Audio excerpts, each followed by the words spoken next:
क्या हाल है मेरे अजीजों, क्या हाल है मेरे दोस्तों, मेरे नौजवानों, अंकल आंटी और मेरे बुजुर्गों।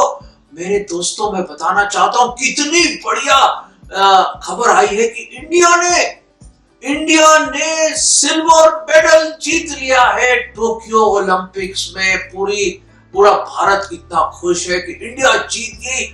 और वाकई मीरा भाई जानू ने कितना अच्छा परफॉर्म किया है 49 किलोस कैटेगरी वेट लिफ्टिंग में। वाह, कमाल हो गया। हम तो बड़े खुश हुए। चलो, किसी ने एक मेडल तो जीता। उम्मीद करते कि और भी मेडल्स हमारे एथलीट्स जीते। और मैं आपको बताना चाहता हूं, एक बड़ा जबरदस्त स्ट्रॉन्ग आदमी था, बिल्कुल घामा पहलवान टाइप का, तारा सिंह टाइप का। ओ ऐसे टॉले उसके, ऐसी जबरदस्त हेल्थ उसकी और रोबस्ट हेल्थ का आदमी। ओ मैं बताना चाहता हूं कि टमाटर की तरह उसके गाल थे और ऐसा फेयर कंप्लेक्शन का और इतना गोरा और जबरदस्त लंबा चौड़ा और ऐसे जबरदस्त मसल्स थे उसके और ऐसी बॉडी बिल्डिंग करता था, ऐसी मेहनत करता था। वो स्ट्रॉन्गेस्ट मैन बन गया। ये कहानी सुना रहा हूं मैं आपको, स्ट्रॉन्गेस्ट मैन की हमारे पिताजी ने सुनाई थी। और वो कहता है कि मैं कोई भी वेट उठा लूंगा। वो बड़े बड़े जबरदस्त वेट उठाता, गाड़ी को उठा लेता था एक तरफ से, बड़ी बड़ी गाड़ियों को, और बड़े बड़े ट्रक्स को खींच लेता था। वो बड़ी हिम्मत थी बंदे, बहुत जबरदस्त ताकत और खूब खुराक, ऐसी खुराक थी, पता नहीं कितने अंडे, कितने चिकन, कितना कुछ खाता था वो। और बड़ी जबरदस्त वर्जिश करता था वो। ऐसे कई घंटे लगा रहता था जिम में वो और बड़ी जबरदस्त डंड पेलता था वो। और बड़े कोई लोग डरते थे उससे। और बहुत लंबा चौड़ा, पतली 7 फुट लंबा आदमी। और दोस्तों, क्या हुआ कि एक दिन एक इंटरव्यू दे रहा था और लोग कह रहे थे वाह वाह, क्या वर्ल्ड रिकॉर्ड आपने करा है, ये करा है, वो करा है। खूब बड़ा कुछ बड़े मेडल लगाए हैं उसने, है जैसे हमने देखा कि ये मेडल मीरा भाई ने जीता। और कैसे वहां पे बड़े बड़े मेडल्स, बड़े बड़े कप रखे हुए उसने।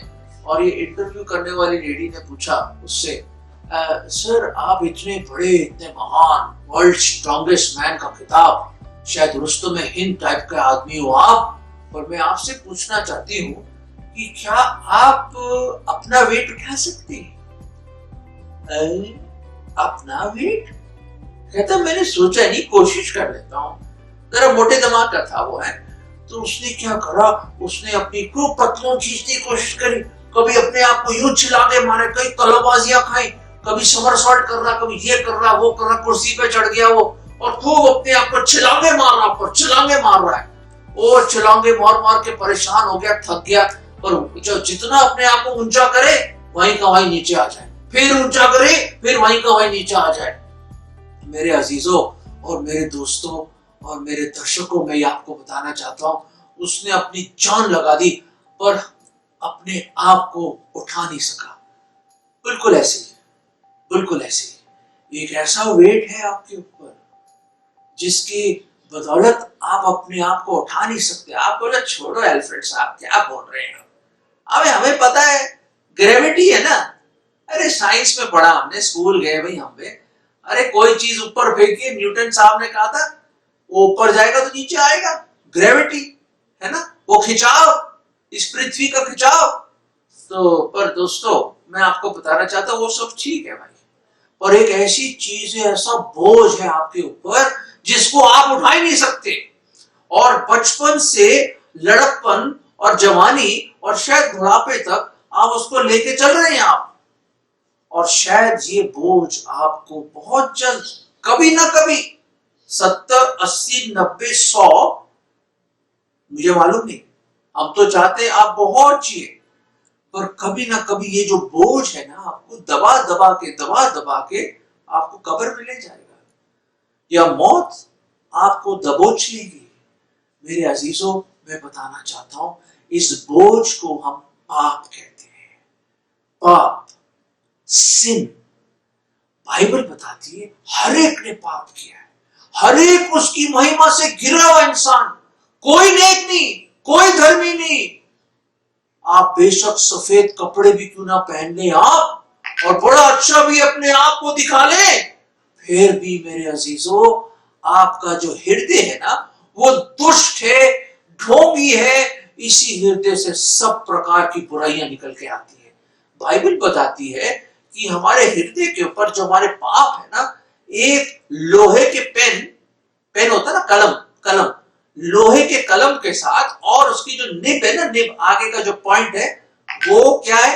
हीरे का पॉइंट है। It is the pain of iron and the point of a diamond. उससे हमारे पाप लिखे गए हैं। कहां लिखे गए हैं? हमारे हृदय की तख्तियों पे, on the tablets of our heart लिखे हुए, खुदे हुए, उसको कोई मिटा नहीं सकता। बिल्कुल ऐसी मुझे याद आ रहा है कि एक अफ्रीकन छोटा बच्चा था, वो एक गया नदी में गया था, ऑरेंज नाम की एक नदी है वहां पे, और वहां पे वो देखा एक प्रभु के सेवक थे वहां पे, एक होटल की खिड़की से उन्होंने देखा कि एक अफ्रीकन छोटा बच्चा, शायद 12-13 साल का होगा, वो खूब अपने आप को ना खूब रगड़ रहा है, साबुन से खूब रगड़ रहा है, और डुबकियां मार रहा है उस नदी में, और उसका होटल उस नदी के पास था। वो भी बड़ा हैरान कि खूब पूरा उसने टिकिया ना घिस दी अपने ऊपर, झाग बनाई, पानी में टपकता, फिर अपने आप को चेक कर रहा, फिर घिसना, फिर साबुन लगाया। उस अफ्रीकन लड़के ने काली चमड़ी थी उसकी, और वो जाता था पानी में, फिर निकल के वैसे का वैसे आ जाता। तो इस प्रभु के दास ने कहा कुछ, ये अमेरिकन आदमी था, उसने कहा लगता है कुछ गड़बड़ लगी, क्योंकि उसने ये भी देखा कि कुछ अंग्रेज लोग वहां पे नहा रहे हैं, अंग्रेज लोग भी वहां पे स्विमिंग कर रहे हैं उस नदी में। तो ये नीचे गया और उस लड़के से उसने पूछा, उसने कहा बेटा क्या बात है, आपको मैं बड़ी देर से देख रहा हूँ, बड़ी देर से आप नहा रहे हैं, और सारा का सारा साबुन देखो कितनी झाग बनी हुई सब जगह पानी में। कहते हैं सर मैं क्या बताऊं सर, ऐसा है कि वो देख रहे हैं सामने वो कितने गोरे हैं, तो मैंने सोचा कि शायद वही साबुन मैं इस्तेमाल करूं और मैं इसी नदी में जाऊं तो मैं भी गोरा हो जाऊं। तो वो प्रभु के दास को हंसी आ गई। उसने कहा नहीं बेटा ऐसा नहीं होता, जो परमेश्वर ने आपको जो रंग दिया है, वो रंग जैसे मुझे गोरा बनाया है आपको काला बनाया है, पर याद रखो बेटा परमेश्वर हर एक से वैसे ही प्यार करता है। आप पीले हो, नीले हो, गोरे हो, लाल हो, काले हो, कैसे भी क्यों ना हो, आप भारतीय हो या आप अफ्रीकन हो या ऑस्ट्रेलियन हो, अमेरिकन हो, रूसी हो या कहीं चीनी हो, कोई भी क्यों ना हो आप, उसने कहा परमेश्वर आपसे प्यार करता है। तो फिर उस शख्स ने एक बाइबल की आयत उसको याद आई, वो आयत, वो बाइबल की वर्स मैं आपके सामने लाना चाहता हूं। बहुत ही खूबसूरत प्रश्न है। कौन पूछ रहा है? परमेश्वर पूछ रहा है हमसे। ये परमेश्वर का कलाम, और मैं कहूं यिर्मयाह उसका 13वां अध्याय और उसकी 23वीं पद, यिर्मयाह चैप्टर 13 वर्स 23। मैं कह रहा हूं गजब का क्वेश्चन है ये, हिला देगा आपको ये क्वेश्चन, हैरान हो जाएंगे आप कि परमेश्वर भी ऐसे प्रश्न पूछ सकता है हम जैसे लोगों के साथ। सुनिए बड़े गौर से प्लीज, अपने कान मेरी तरफ लगाएं एंड इंक्लाइन योर हार्ट, और अपने हृदय को इसकी तरफ लगाएं। एक मिनट मैं पढ़ता हूं आपके सामने, यिर्मयाह 13वां अध्याय और 23वां पद। मैं बोल ही नहीं सकता इसको, कमाल की, शायद आप इसके बाद नहीं बोलेंगे इसको। क्या हबशी अपना चमड़ा या चीता अपने धब्बे बदल सकता है? One second. Can the Ethiopian change his skin or the leopard his spots? क्या चीता अपने धब्बों को बदल सकता है? मेरे अजीजों, खुदा मुझे साउथ अफ्रीका लेके गया था 2010 में। वहां पे मैं गया किसी दुकान में, मैंने देखा ये ज़ेब्रा की ना खूब खालें लगी हुई थी, वहां पे लोग खरीदते हैं वहां पे। तो मैंने कहा मैंने आज तक तो कभी छुआ नहीं उसको, तो मैंने उस चमड़े को अपने हाथ में उठाया और मैंने कहा ऐसा होगा शायद उसके जो ऊपर जो बाल है ना, जैसे घोड़े के बाल होते हैं या हर एक चमड़े के ऊपर बाल होते हैं, मैंने कहा शायद उस तरह से अगर उसको साफ कर दिया जाए तो ये काले और सफेद जो डिजाइन है ना ज़ेब्रा के ऊपर, शायद वो साफ हो जाए। तो मैं हैरान हो गया। वहां मैंने किसी ने बताया हमें कि नहीं भैया ये बालों का रंग नहीं है, ये उसका चमड़े का रंग है, ये उसी में से निकल के आता है, ये बालों को साफ करने से ये रंग हटेगा नहीं। वैसे ही चीता है, वैसे ही टाइगर है, उनकी जो लकीरें हैं, उनकी जो लाइन है, उनकी जो डिजाइन है, या उनके जो धब्बे हैं, स्पॉट्स हैं, उसको आप मिटा नहीं सकते, या उस तरह से साफ नहीं कर सकते आप, या किसी साबुन से निकाल नहीं सकते आप। वो परमानेंट है, वो परमानेंट दाग है मेरे अजीजों, परमानेंट डिजाइन है उनके ऊपर, उसको कोई नहीं हटा सकता। और आपको तो पता ही है, जो काले हो, गोरे हो, पीले हो, जैसे भी क्यों ना कलर हो, जितना मर्जी रगड़ लो आप, अपने आप को गोरा बनाने की कोशिश कर लो, क्या गोरे बन जाएंगे आप? नहीं। सारे एडवर्टाइजिंग लोग इतने करोड़ों रुपया कमाते हैं कि फेयरनेस क्रीम ले लो, ये ले लो, वो ले लो, सब बेकार है, सब बेकार है। क्योंकि खुदा का कलाम कहता है, क्या हबशी अपने चमड़े को बदल सकता है और क्या चीता अपने धब्बों को बदल सकता है? नहीं, नामुमकिन, इम्पॉसिबल। दोस्तों, नामुमकिन बात है ये, एब्सोल्युटली नामुमकिन। बिल्कुल वैसे ही जैसे वो वर्ल्ड स्ट्रॉन्गेस्ट मैन कह रहा था, मैं सब कुछ उठा लेता हूं, बड़े बड़े कई 100 किलो उठा लेता हूं, मैं दुनिया का सबसे जोरावर और ताकतवर इंसान हूं मैं, वो यही कहता था वो। पर अजीजों, क्या आपने सोचा है, ये पापों का बोझ, पापों का भार क्या कोई उठा सकता है हमारे लिए? नहीं ना, है ना? नहीं।